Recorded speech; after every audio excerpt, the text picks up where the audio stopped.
The Heart of the Gospel, or the Bible and the Bahá'í Faith.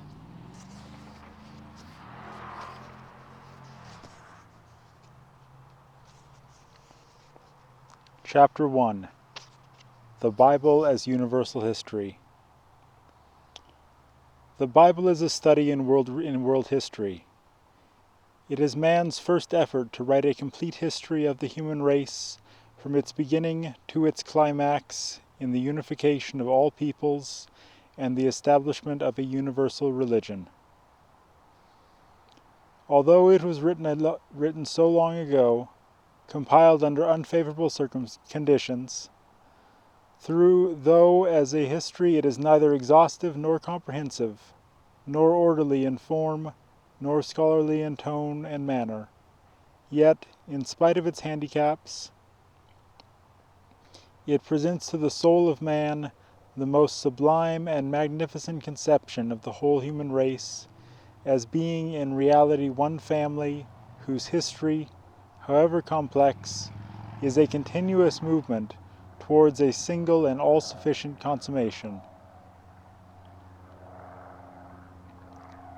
Perhaps nothing will fully satisfy the heart and mind of thoughtful men save this vision of the oneness of the life of the race, and of an eternal will guiding all things towards an event in which an ever-advancing civilization finds at last completeness and fulfillment.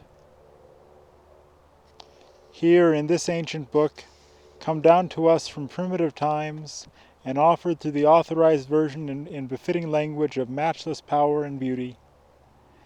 This conception is set forth with a clearness and a force which is not weakened through the ages, and with a fullness of meaning which no epoch has been so well able to appreciate as ours. The early chapters of Genesis are universal in their outlook.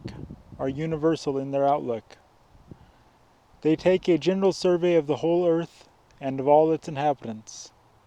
They tell of Adam and Eve, the progenitors of the whole human race, and of the three sons of Noah, Shem, Ham, and Japheth. Of them was the whole earth overspread. They describe how, quote, the whole earth was of one language and of one speech, until God confounded men's language and did, quote, quote, did scatter them abroad upon the face of the whole earth. In the 12th chapter, the field of the narrative narrows.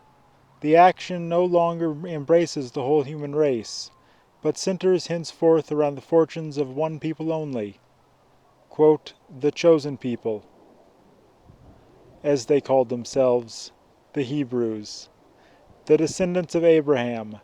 For a period of some 2,000 years, the history of mankind is seen through Jewish eyes and written from the Jewish point of view. The sacred narrative tells of the vicissitudes, the glories, the tragedies of the Hebrews. It traces their growth from a single family to a great and opulent nation, and follows them through their subsequent decline and humiliation.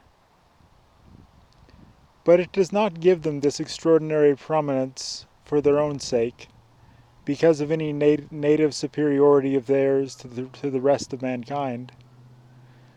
The Bible is not a nationalistic work. No one reading it could imagine the Hebrews enjoyed their distinction because they were really greater or dearer to God than any other people. Their failings are not extenuated. Their conduct is not idealized nor eulogized. Their iniquities are frankly displayed. Their unworthiness of their blessings is mercilessly exposed.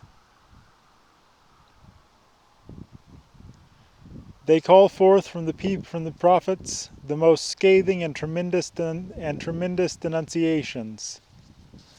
They occupy in the Bible a central place because they are, for a time, in an especial sense, the trustees of God's universal purpose.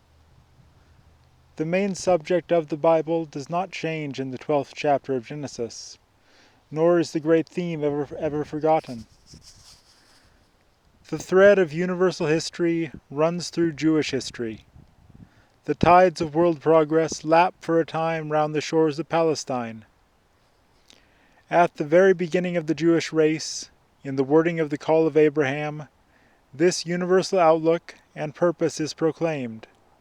Quote, I will make of thee a great nation, and in thee shall all families of the earth be blessed. Unquote. If, through the exclusiveness of the Jew, the oneness of the human race and of its progress is in any passage of the Bible obscured, it is never forgotten by him who is the inspirer and true author of the Word of God. Had the Jews accepted Christ, they might still have retained a central place of responsibility in the history of mankind. The universal theme might still have been carried forward in the New Testament through Jewish history, as it was in the Old Testament. But the Jews failed. They knew not the time of their visitation. The children of the kingdom were cast out, and others inherited their privileges. After the crucifixion, the Jews no longer march in the vanguard of universal history. They fall aside from the main current of human progress.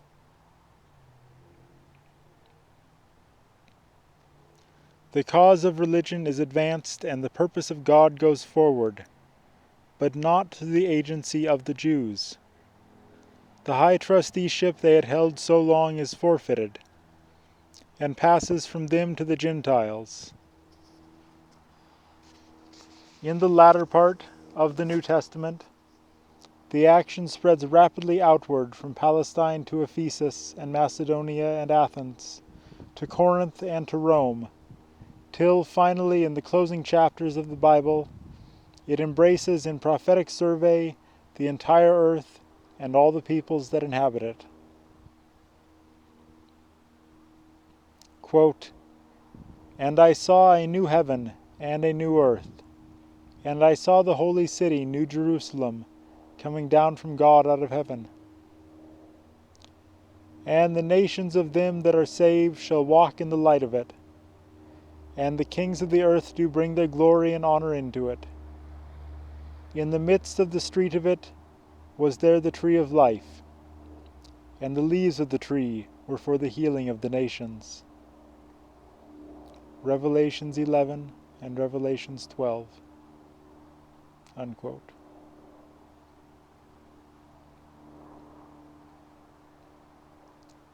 Christ emphasized the universality and the unifying purposes of his message. He bade his disciples, Go teach all nations. He predicted that a certain deed of kindness done to him would be remembered wherever the gospel was preached in the wide world. And he announced that the close of his age would not come till his teachings had been carried to the ends of the earth.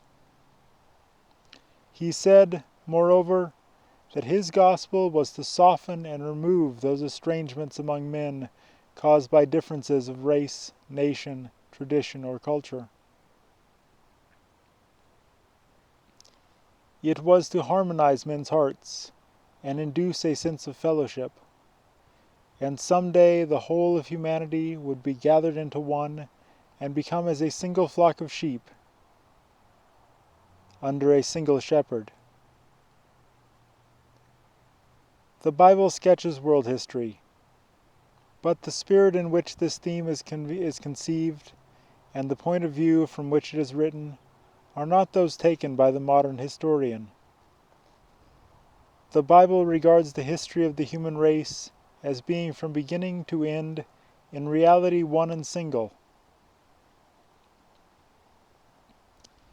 However rich in incident may be the onward movement of mankind, however complex it may be in action, however manifold in interest, though men may have lost their bearings altogether, though they may have forgotten their original unity, and may have no conception of the ultimate goal towards which they are being carried. Nevertheless, the course of their progress flows all in one direction, and is guided by a principle of unity which persists through all divisive influences, and, sooner or later, will make its dominant power manifest.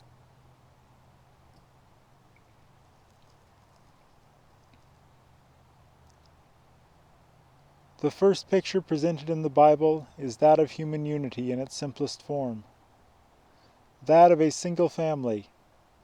The last picture is that of a unity manifold and universal, in which all kindreds and tongues and peoples and nations are gathered into one and unified in the enjoyment of a common worship, a common happiness, a common glory. The great problem which, according to the Bible, confronts the human race in its progress is that of advancing from the barest, baldest unity through a long experience of multiplying diversities, till ultimately a balance between the two principles is struck, poise is gained, and the two forces of variety and unity are blended in a multiple, highly developed world fellowship, the perfection of whose union was hardly suggested in the primitive simplicity of early man.